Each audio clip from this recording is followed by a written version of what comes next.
Você sabia que na Bíblia existiu um homem pobre, muito sábio, e que Salomão o observava durante a sua vida? E Salomão falou com respeito a ele que esse homem pobre, ele, quando veio uma guerra sobre a cidade, um rei se levantou contra essa cidade, esse homem sozinho, ele conseguiu fazer com que essa cidade viesse ser livre das mãos desse rei, desse homem, ou desses homens, E Salomão observou como que ele conseguiu fazer isso. E Salomão entendeu que esse homem pobre tinha muita sabedoria. E por isso ele conseguiu vencer aquela cidade, aquele reino inteiro, por conta da sua sabedoria. E Salomão, então, aqui no capítulo 9 de Eclesiastes, no versículo 16, ele observando isso, ele tira ali então as suas conclusões, porque ele diz assim, então disse eu, melhor é a sabedoria do que a força, ainda que a sabedoria do pobre foi desprezada e as suas palavras não foram ouvidas. As palavras dos sábios devem em silêncio ser ouvidas, mais do que o clamor do que domina entre tolos.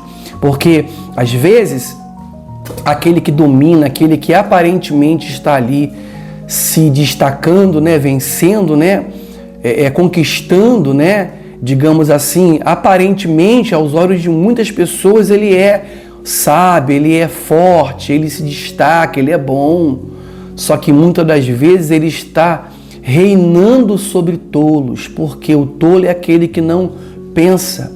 E o tolo sempre vai ser dominado por aquele que pensa um pouquinho mais do que ele. Salomão tirou essas conclusões, E Salomão diz que a palavra do sábio deve ser ouvida em silêncio, Mesmo que o sábio seja pobre, ou seja, não tenha tanta tanto, digamos assim, expressividade, mas muitas das vezes o que ele aprendeu ao longo da vida é o suficiente para que ele possa salvar uma cidade inteira, Por exemplo, quando você vai conversar com os mais antigos, Por exemplo, eu nasci na roça, Você vê que muitos não têm estudo, mas quando abrem a boca, Você ouve palavras de sabedoria de pessoas que não têm estudos, mas que têm a vivência da vida, o aprendizado dos seus antepassados e que mantém ali consigo,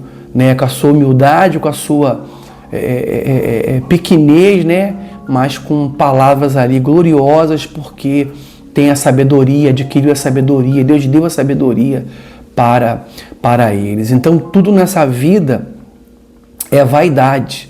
O mais importante nessa vida, o que eu entendo aqui, é que o homem mais sábio do mundo, que foi Salomão, ele pôde aprender com um homem que era insignificantemente menor do que ele, a nível de tamanho, de condição. Porque Salomão, quem era Salomão? O rei Salomão, O homem mais sábio que existiu na Bíblia, Deus diz na palavra que não houve homem antes dele e nem depois dele haveria. Se a gente pegar, por exemplo, hoje, o homem mais sábio do mundo hoje, nos dias de hoje, ele não se compara à riqueza e ao que Salomão teve em toda a sua glória, não é mesmo? Mas Salomão ali, diante daquela situação, ele aprendeu com aquele homem pobre, pequeno, que salvou uma cidade inteira por conta da sua sabedoria. Todos nós, a vida inteira, vamos aprender com todos, E quando o ser humano chega em um ponto que ele acha que ele não pode aprender com ninguém, com nada, nem com a criança, então certamente esse ser humano já passou da hora, o tempo dele aqui nesse mundo, porque nós somos uma obra em andamento, não é mesmo?